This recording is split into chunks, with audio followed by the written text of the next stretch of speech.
एक मुलाकात ऐसी शख्सियतों के साथ जिन्होंने दिया है अपने जीवन को एक नया मुकाम। रूबरू कराएंगे ऐसी कुछ हस्तियों के साथ एक खास शख्सियत के साथ मुलाकात। जयदेव पटेल के साथ नंबर 1 इंडिया न्यूज पर रात। नमस्कार दोस्तों, मैं जयदेव पटेल, आपका एक बार फिर स्वागत है एक खास शख्सियत के साथ मुलाकात प्रोग्राम में। आज हमारे साथ खास मेहमान है Madhya Pradesh junior doctor association के महासचिव डॉक्टर शुभम चौरसिया। डॉक्टर शुभम चौरसिया, आपका बहुत बहुत स्वागत है आज हमारे प्रोग्राम में। जी धन्यवाद।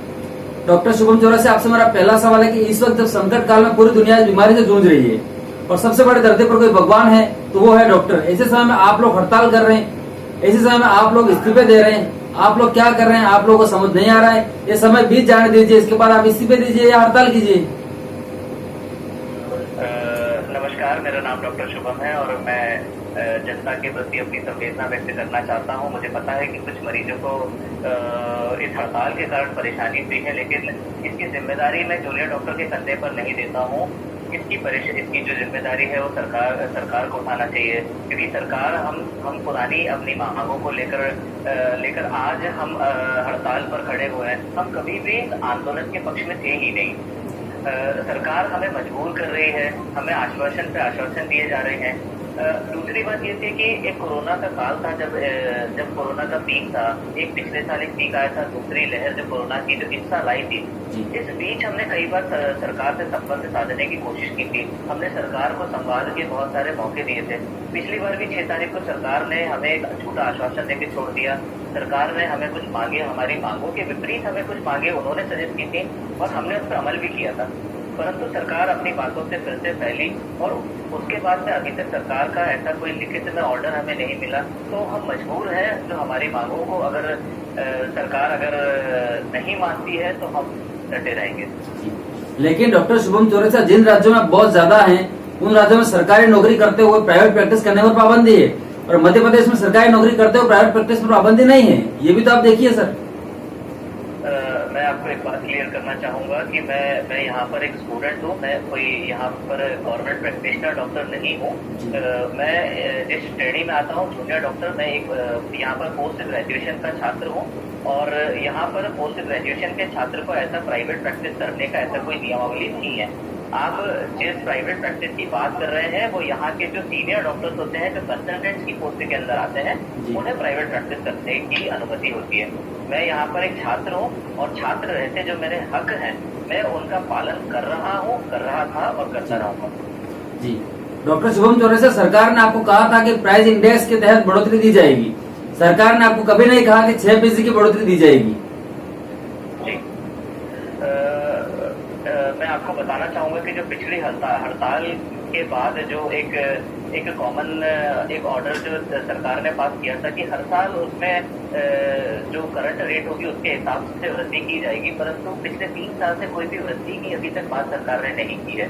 कई बार हमारी ये वृद्धि सरकार को विज्ञापन के तहत और पत्रकारिता या पत्र के तहत हमने सरकार को यह दिलाने की कोशिश की, पर सरकार ने हमारी मांगों पर कभी ध्यान नहीं दिया। दूसरी बात यह है कि कोरोना का काल था, हमने संकट के घड़ी में देश की सेवा की है। दूसरे राज्यों ने भी इस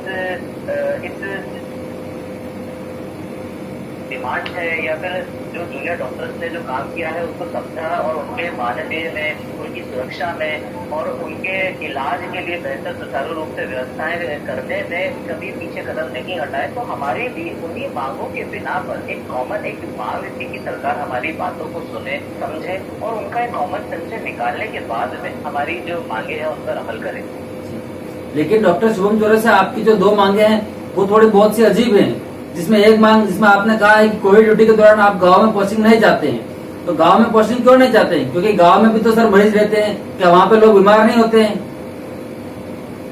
देखिए, मैं भी गांव से जुड़ा आदमी हूँ, गांव के प्रति मेरी एक अलग संवेदना है। जैसा कि भारत भी एक गांव प्रधान देश है जहाँ की मुख्य जनता जो है गाँव परंतु हमारा ऐसा रवैया, जूनियर डॉक्टर का ऐसा रवैया नहीं है कि वो गांव में नहीं जाना चाहते हैं। हमारा कहने का जो एक तात्पर्य है, जो हमारी मांग का एक जो तात्पर्य है, वो ऐसा है कि हम यहाँ पर देखिए, हम स्टूडेंट हैं, हम यहाँ पर अलग डिफरेंट विधाओं में पारंगत पाने के लिए आते हैं। जैसे मैं खुद यहाँ पर एक सर्जन हूँ, तो मैं यहाँ पर ऑपरेशन सीखने आता हूँ। यहाँ कुछ बेहोशी की दवाइयाँ उनका ज्ञान लेने आते हैं, कुछ पैथोलॉजिस्ट बनने आते हैं। परंतु पिछले 1.5 साल या 2 साल में जिस हिसाब से स्टूडेंट की पढ़ाई का, उनके जो एकेडमिक लॉस हुआ है, तो हम ये सरकार से गुजारिश कर रहे हैं कि सरकार हमारे समय का 2 साल नुकसान हुआ, क्योंकि देखिए मेरी डिग्री तो कभी वापस आने वाली नहीं है। ये पीरियड जो मैं लॉस करने वाला हूँ, ये मेरे पास दोबारा कभी आने वाला नहीं है। मैं एक एग्जाम के तहत इस कॉलेज में प्रवेश लिया हूँ। जो सरकार की बनाई हुई नियमावली है, हम उसका पालन कर रहे हैं।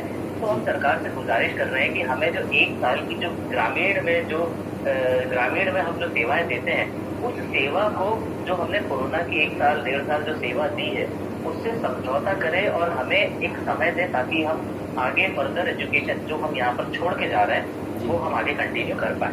जी, लेकिन डॉक्टर शुभम चौरसिया से आपकी जो दूसरी मांग है, उसमें भी तो आप ये कह रहे हैं कि 10% बिस्तर आरक्षित कर दिया जाए डॉक्टर्स के लिए। जो व्यक्ति क्रिटिकल हो, जिसके आईसीयू की जरूरत हो, जिसको वेंटिलेटर की जरूरत हो, वो खाली छोड़ दिया जाए आप लोगों के लिए।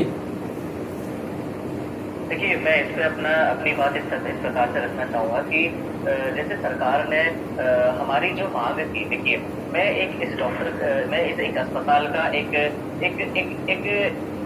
एक मेरा कर्तव्य है, मेरी इस अस्पताल को सेवा देना।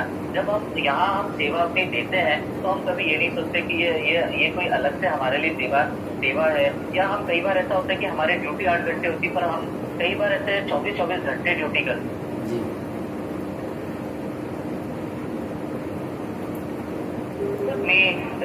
अपना मंदिर समझकर हम अस्पताल में मरीजों को भगवान मानकर हम उनकी सेवा कर रहे हैं। तो हम भी सरकार से चाहते हैं कि जब हम उस स्टेज पर आएंगे, जब हमें अगर अस्पताल में बेड अगर आप मुहैया नहीं करा पाएंगे, क्योंकि देखिए एक डॉक्टर अगर ठीक रहेगा, एक डॉक्टर का अगर ठीक से इलाज होगा, तो वो 100 और मरीजों का ठीक से को इलाज कर पाएगा।